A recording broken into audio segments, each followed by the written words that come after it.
ഇതൊരു എല്ലാവരുടെയും തുടക്കമാണ്.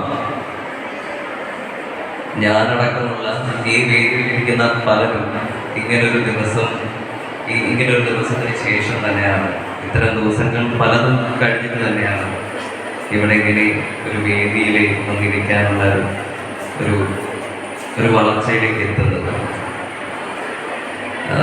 എനിക്ക് ഏറ്റവും പ്രിയപ്പെട്ട ഒരു സ്കൂൾ കൂടിയാണ്. കാരണം ഒന്നാമത്തെ കാരണം എൻ്റെ ഒരുപാട് കൂട്ടുകാരോട് പഠിച്ചിട്ടുണ്ട്, എൻ്റെ സഹോദരിമാരുകളെ പഠിക്കുന്നുണ്ട്. അങ്ങനെ പിന്നെ എനിക്ക് ഒരുപാട് ഓർമ്മകൾ തന്നിട്ടുള്ള സ്കൂളാണ്. 2010-11 കാലഘട്ടത്തിൽ ഇവിടെയാണ് ഉപജില്ലാ കലോത്സവം നടന്നത്. ഞാനന്ന് 10ാം ക്ലാസ്സിൽ നോക്കി പഠിക്കുകയാണ്. അപ്പം അങ്ങനെ ഈ പഴയ സ്കൂളായിരുന്നു. അതെ, അപ്പോൾ അവിടത്തേക്ക് ഒരുപാട് ഓർമ്മകൾ എനിക്കുണ്ട്.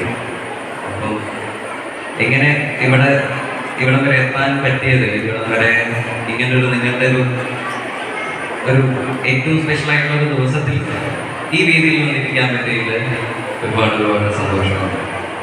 പിന്നെ നിങ്ങളെയൊക്കെ കാണുമ്പോൾ എനിക്ക് എൻ്റെ കുട്ടിക്കാലവും എൻ്റെ സ്കൂൾ കാലവും ഒക്കെ തീർച്ചയായിട്ടും ഓർമ്മ വരുന്നുണ്ട്. പ്രത്യേകത ശരിക്കും എന്ന് പറഞ്ഞു കഴിഞ്ഞാൽ സ്കൂളിലെ ടീച്ചർ എങ്ങനെ ചോദിച്ചു, സ്കൂളിൽ നിന്ന് നിങ്ങൾ എന്താണ് പ്രതീക്ഷിക്കുന്നത്? ശരിക്കും നിങ്ങളൊക്കെ എന്താ പ്രതീക്ഷിക്കുന്നത്? സ്കൂളിൽ നിന്ന് നിങ്ങൾക്ക് എന്താണ് എന്താ നിങ്ങൾ പ്രതീക്ഷിക്കുന്നത്? വിദ്യാഭ്യാസം, പിന്നെ അറിവ്, അങ്ങനെ പലതും.